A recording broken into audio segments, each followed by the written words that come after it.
Ibihe byiza kuri wowe wabashije gukora subscribe kuri Huza TV.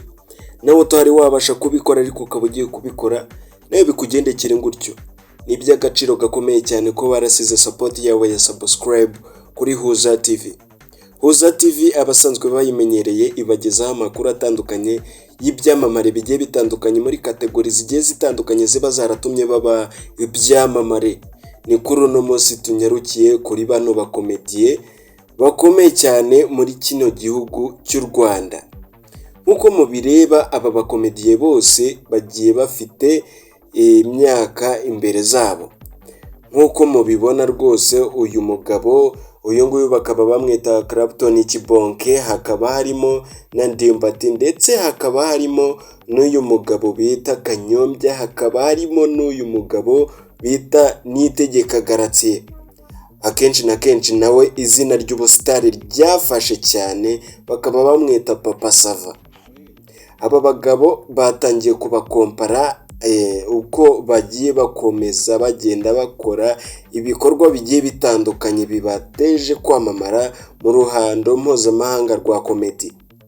Nk'uyu Clapton Kibonke murabizi, nawe akaba afite platform yacishaho umuturanyi, akaba yaramenyekanye cyane mu muturanyi, akaba ari nawe rwose boss wayo, ndetse akaba nazwi nka Mugisha na Rusine, kuko iyi content akaba ari we wayikoze hamwe na Rusine. Uyu nguyu nawe bita Ndimbati, murabizi yuko muri no minsi asigaye afite channel yiwe, nawe agenda acishaho amakuru agiye atandukanye, ariko nawe akaba akina kwa Papa Sava. Ibyo byose mu bitewe n'ibyo yagiye akina, bitewe no kwamamara kwiwe, akaba ariyo mpamvu abantu bakomeje kugenda bamwibazaho se ati ni uwuhe wa mbere. Hakabamo n'uyu nguyu Niyitegeka Gratien, uyu nguyu rwose bakunze kwita Papa Sava, nawe ufite impano idasanzwe. Nawe akaba ari we ufite Papa Sava, ndetse akaba afite n'amakontara agiye atandukanye yo kwamamariza ibigo bigiye bitandukanye. Hakabonekamo n'uno mugabo rwose w'umuregent rwose uzi ikintu bita komedi, akaba ari we watangije ibi bintu bya komedi no gukina filime hano mu gihugu cy'u Rwanda. Uwo nta wundi bakaba bamwita Kanyombya.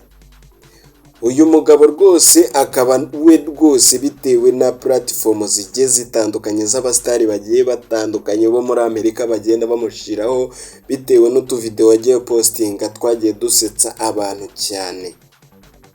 Ese wowe kuri wowe ninde waburenze undi? Ese yaba ari Mugisha, uyu nguyu bita Clapton? Ese yaba ari Ndimbati? Ese yaba ari Papa Sava? Cyangwa yaba ari Kanyombya? Uwo ari we wese uzi ushobora kuba urenze, byandike muri comment, ubundi rero turebe uwo ukunda kurenza abandi. Kora subscribe.